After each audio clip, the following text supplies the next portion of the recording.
I'm here. Okay, great. So are you at home today? I am. Okay, good. Um, yeah, so we'll just talk for about 10 minutes and this isn't live. We'll just edit the best parts down to about 3 minutes and get this on our site. How's that? Will it look better if I like turn this way toward the light? Yeah, that is a little Yeah, bit actually. let's do that. And so you're in Utah? I am, yes, indeed. I used to work for Sundance. Oh, okay. So It's yeah. very, very nice up there. Yeah, yeah. Have you ever been to into Park City during those 10 days? You know, I have never dared go. Um, Pretty intense. yeah, a lot of my friends like to go up. Um, I still think of Park City as this quaint little town, and I don't know, it feels like that would destroy my illusion of it. Yeah, totally. Um, so, at Kyrgyz, we review a lot of literary fiction, obviously. I mean, now we do a lot of sci-fi and Hmm. we do romance and westerns and thrillers and everything.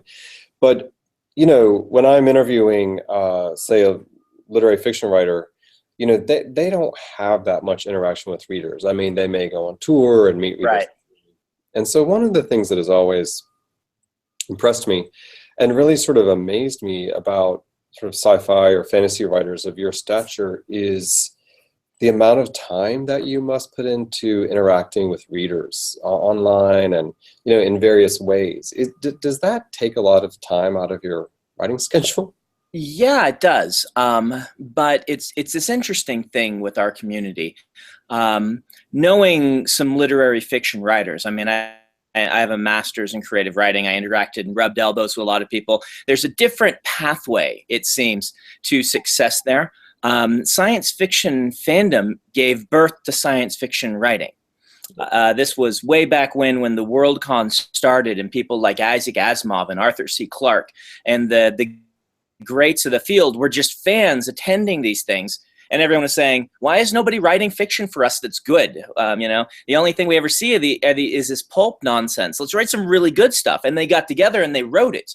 And that's where our genre got its foundation, really, the science fiction. I mean, I write more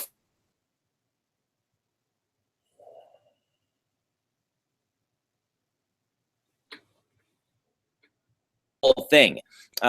These conventions were begun. Now when we say conventions, people think of things like Comic-Con, which are these enormous extravaganzas. The science fiction cons weren't like that. They were basically like a Facebook page in modern parlance for a bunch of people with similar interests to get together and talk and say, "You've read this? I've read this. No one I know has read this. Let's talk about Childhood's End," or something like this.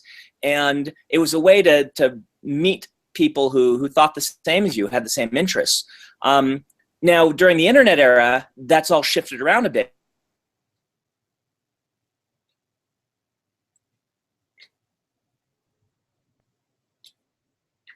Who were there looking for new writers, and I was able to sit and listen to Terry Pratchett and Neil Gaiman and people like this talk about the craft and art of writing science fiction and fantasy, and I am who I am today because of that.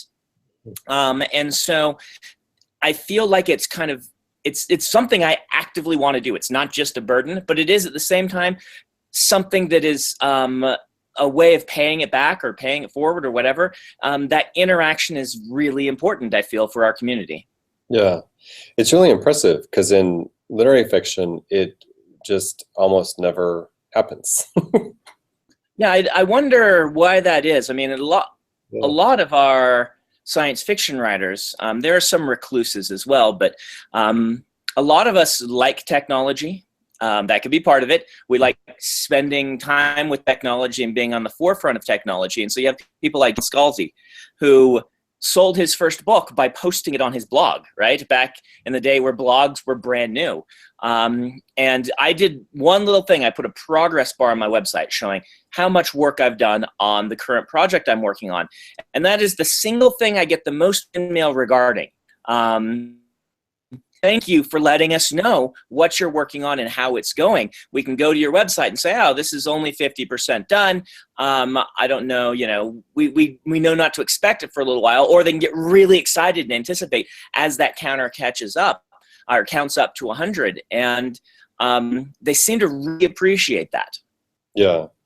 But you also did this sort of groundbreaking thing where you had, you allowed for one of your stories or books, you allowed readers to watch you actually create it. And I saw in an interview that that both made you self-conscious, but it also made you a little bit more diligent, I guess, because you couldn't be seen checking email or like playing around on the internet. So would you ever do that again?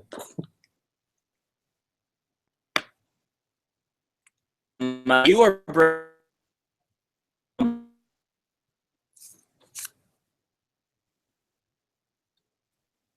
You there?